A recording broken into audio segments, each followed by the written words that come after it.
we need security guarantees, and the United States can provide them. One example of what can be done to protect lives of civilian population is close the sky. Close the sky over Ukrainian cities, which are being bombarded by Russia on a daily basis. And each day I open the news and I read about casualties among civilians, including children. And this is absolutely horrible. But the United States can provide this security guarantee. The US State Department has signalled that it will be taking a step back from peace talks over the war in Ukraine. Earlier, I heard from the State Department spokesman, Tom Pigott, and I asked him about the apparent change in US policy. Well, I think walk away in terms of how we're defining that, I think is very important. What we're going to see, again, is not flying to have meetings for the sake of meetings, but if there's ever a time, and as Secretary Rubio said yesterday, where we're seeing that movement, there's that serious movement towards peace, where we're having that benefit of having people come together, the United States stands ready to achieve peace. The United States and President Trump have made clear they want to see this conflict come to an end, and that remains the same. We just saw this critical minerals deal with Ukraine that was tremendously important in terms of the long-term economic partnership, the long-term economic mutual interest that we're seeing. So if there's a movement towards peace, we want to see that movement over the next few days. But really the focus here is just we're not going to have meetings for the sake of meetings. What we're going to do instead is want to see that movement towards peace, that serious movement towards peace, and we stand ready to aid in that peace at the appropriate time. So no meetings for the sake of meetings, the State Department are saying. Let's get reaction to that now from Oleksandr Merezhko, who chairs Ukraine's Foreign Affairs Committee.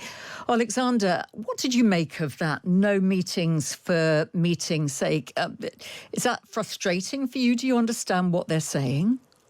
Well, it might be frustration. Maybe President Trump is fed up with the position of Putin, who has been dragging his feet on negotiations. Because from my perspective, from the very beginning, it was a mistake to engage with Putin in direct talks, because Putin was politically isolated and he needed these negotiations more than President Trump. Putin abused these negotiations in order to create an image, a picture that he is not isolated, that he is on equal sort of footing negotiating with the greatest country in the world, with President Trump, and deciding the fate of Ukraine. So politically, it was a mistake. But we expected it from the very beginning, because it's absolutely no use to negotiate with Putin.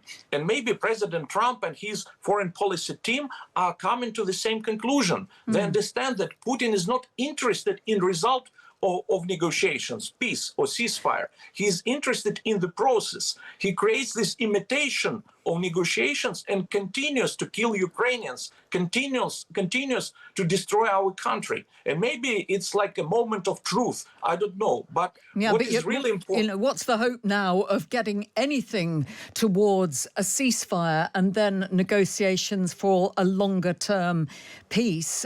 Don't you need the US there at least bringing the sides together? Well, of course, we need the United States as our closest partner, ally, and friend. And we continue to rely on the United States no matter what. Because, the danger is that, I would say, it's my personal subjective point of view, but there are certain risks in direct talks between Ukraine and Putin, because we had it before. And Putin will be trying during this negotiation process to bully us, to impose us, and using his will and using all kinds of tricks. So I prefer another format of negotiations, including the United States and including the European Union. Because in the presence of the United States and European Union, Russia and its negotiators, they have to behave differently. You've got the minerals deal signed now, which your leader, your president, is happy with, supposedly, according to his statements. And also, America has given more military aid and has agreed to put more money into military aid. So what else should the United States do? I did ask Mr. Pigott whether there was more that could be done by way of security guarantees. Listen to this. Look, it's way too early to talk about security guarantees when we're talking about the Russia-Ukraine conflict. Again, we need to see that ceasefire ceasefire, and then when we're talking about long-term security, there will be discussions about how to get there. I can't preview what those would be now. So no security guarantees yet. What do you think of that, Oleksandr? Well, we have concluded the minerals deal. By the way, next week, this deal will be considered by our Committee on Foreign Affairs, and hopefully on the 8th of May, it can be ratified by the Verkhovna Rada, our parliament. So it's a good start for improving relations with the United States. But of course, we need security guarantees, and the United States can provide them. One example of what can be done to protect lives of civilian population is close the sky.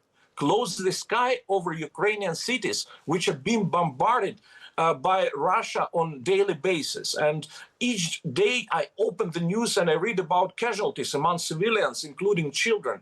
And this is absolutely horrible. But the United States can provide this security guarantee. Another kind of security guarantees are about putting maximum pressure on Russia by implementing secondary sanctions, because we need to stop Russian war machine, and we can do it together only no signs of that yet, though. No signs of extra sanctions.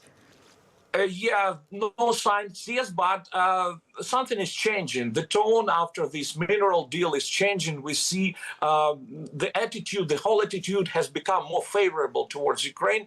We need to develop this, because in our situation, when we have casualties daily, almost daily, and it's at stake is our survival. Yes. And we just can't stop asking our partners to continue to support us.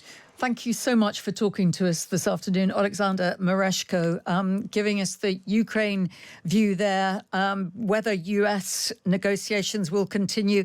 It's a little bit up in the air, actually. I don't think it was clear, really, from our conversations earlier, but we will keep a watch on that for you and bring you any developments as they come.